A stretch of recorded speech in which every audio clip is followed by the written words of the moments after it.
नमस्कार दोस्तों, स्वागत है आप सभी का इन खबर यूपी पर।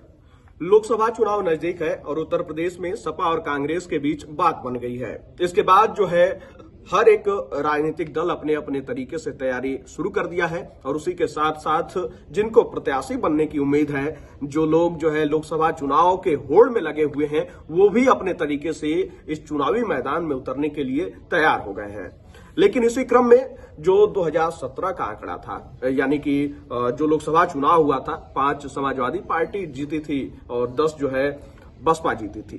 बसपा इस बात से दरकिनार कर चुकी है कि वो किसी गठबंधन में शामिल होगी और इधर जो है सपा कांग्रेस में बात बनने के बाद बसपा के जो 10 सांसद थे, यानी कि जो 10 सांसद हैं, वो अब अपना सियासी ठिकाना तलाशने लगे हैं। जी हाँ, चर्चाएं ये तेज है कि बसपा के जो 10 सांसद चुने गए थे, उसमें से 4 जो है बीजेपी के संपर्क में हैं और 3 जो है वो कांग्रेस के संपर्क में हैं, 3 समाजवादी पार्टी के संपर्क में हैं।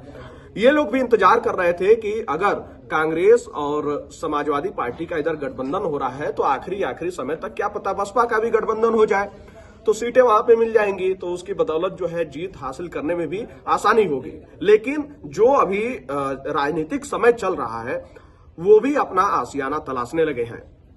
तो सबसे पहले हम बात कर लेते हैं अमरोहा की। अमरोहा से सांसद बीएसपी सांसद हैं दानिश अली, जिनको जो है बसपा पार्टी से निष्कासित कर ही चुकी है और वो कांग्रेस के संपर्क में है ही। जिस तरीके से सदन के भीतर बीजेपी सांसद रमेश बिधूड़ी द्वारा टीका टिप्पणी किया गया, आपत्तिजनक शब्दों का इस्तेमाल किया गया, उसके बाद राहुल गांधी का संपर्क करना, राहुल गांधी का संवेदना देना और उसके बाद कांग्रेस के प्रति उनका जुड़ाव और बसपा से निष्कासित किया जाना, उसके बाद ये पूरी उम्मीद है कि कांग्रेस से जुड़कर वो अमरोहा से जो है कांग्रेस के टिकट पे चुनाव भी लड़ेंगे, ऐसी पूरी उम्मीद है। वहीं बिजनौर से जो बीएसपी सांसद हैं मलूक नागर, उनकी बात ऐसी चल रही है, चर्चाएं ये तेज हैं कि वो बीजेपी के संपर्क में हैं। वहीं अगर लालगंज की बात करें तो लालगंज से सांसद संगीता आजाद, उनकी भी चर्चाएं तेज हैं कि वो बीजेपी के संपर्क में है।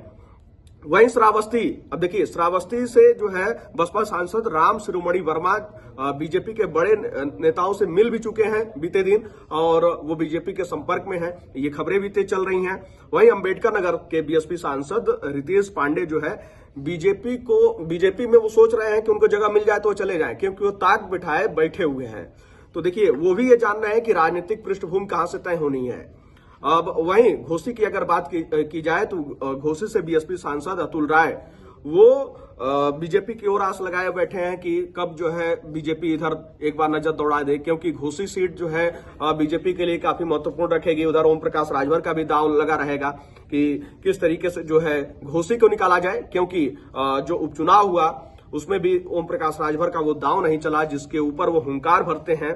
वहीं जौनपुर से बीएसपी सांसद श्याम सिंह यादव, ये तो बीजेपी और कांग्रेस दोनों के तरफ निगाह टिकाए बैठे हुए हैं कि दोनों के तरफ में से जहां बुलावा मिल जाए उधर हम चले जाएं और अपना राजनीतिक पृष्ठभूमि तलाश लें, क्योंकि इन लोगों को भी इस बात का अंदेशा हो ही गया है कि जिस बात का ये लोग इंतजार कर रहे थे कि आखिरी समय तक मायावती जो है कितना भी गठबंधन से दरकिनार कर रही हैं, तो क्या पता आखिरी समय आते आते गठबंधन में शामिल हो ही जाना पड़े और उसके बाद जो है जिस तरीके से 2017 में चुनाव हुआ था गठबंधन में, उस तरीके से चुनाव हो और ये लोग जीत भी हासिल कर लें। लेकिन ऐसा हुआ नहीं। जिस तरीके से बीते दिन मायावती ने एकदम साफ इनकार कर दिया कि बीएसपी किसी के साथ मिलकर चुनाव नहीं लड़ने वाली है, अकेले चुनाव लड़ेगी। और वहीं बीते दिनों जो है मायावती ने यह भी कहा था कि साथ लड़ने पे उनके साथी दल को ज्यादा फायदा हो जाता है, जबकि बसपा को घाटा हो जाता है। खैर, आंकड़े तो कुछ और ही कहते हैं, लेकिन ऐसा जो है बसपा सुप्रीमो द्वारा कहा गया और उसके बाद बसपा के जो ये सांसद हैं